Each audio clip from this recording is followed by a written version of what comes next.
सासू माँ, आप तो बड़े आराम से खाना खा रही हैं। मम्मी जी, पता नहीं आप खाना खाएंगी कि नहीं। रूही बैठे बैठे सोच ही रही थी कि क्योंकि अभी अभी सास ससुर में किसी बात को लेकर जोरदार टकरार हुई थी। पापा जी तो अपने समय से पहले ही खा लेते थे।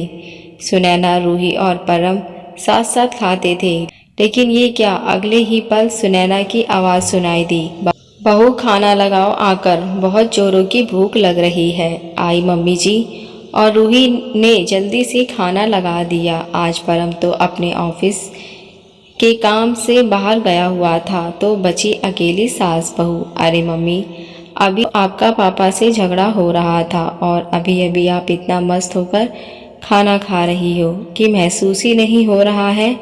थोड़ी देर पहले आप लोगों की जोरदार बहसबाजी हो रही थी। रूही और सुनैना सास बहू कम, माँ बेटी ज़्यादा थी, इसलिए निसंकोच पूछ लिया, अरे बेटा, तुम अभी नई नई शादी करके आई हो, तभी नहीं एहसास है, वरना पति पत्नी में तो ये सब चलता ही रहता है और कभी कभी ज़्यादा भी हो जाता है, जैसा कि तुमने अभी देखा। लेकिन गुस्सा खाने पर थोड़ी ही निकालूंगी, सुनैना बेपरवाही से बोली। वो बात तो ठीक है मम्मी जी, लेकिन फिर भी दिल तो आहट होता ही है। मेरा तो गुस्से में एक भी निवाला नीचे नहीं उतरता। रूही ने कुछ सोचते हुए कहा, वो तो बात ठीक है, लेकिन रूही बेटा, ये नसीहत मुझको तुम्हारी दादी माँ सास ने दी थी।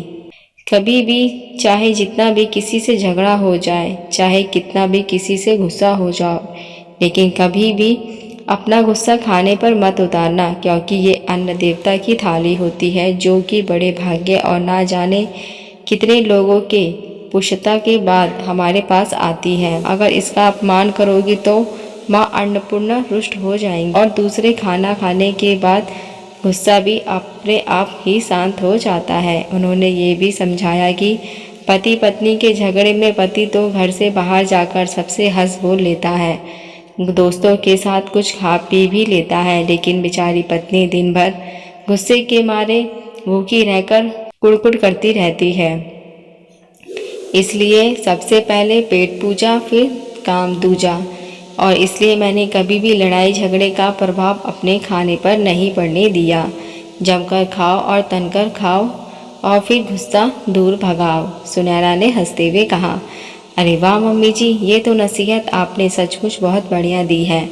मैं भी इस नसीहत को अपने गांठ में बांध लेती हूँ, वरना मैं भी अपना गुस्सा खाने पर ही उतार देती थी, लेकिन अब नहीं।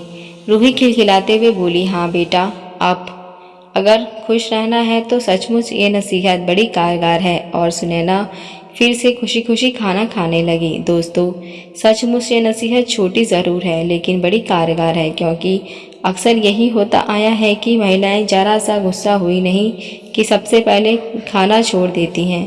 तो आप लोग बताइए कि ये सही है या गलत, कमेंट करके ज़रूर बताएं। अगर आप हमारे चैनल पर पहली बार आए हैं तो मेरे चैनल को सब्सक्राइब, लाइक, शेयर ज़रूर करें। अब मिलते नई कहानी के साथ। देखने और सुनने के लिए धन्यवाद।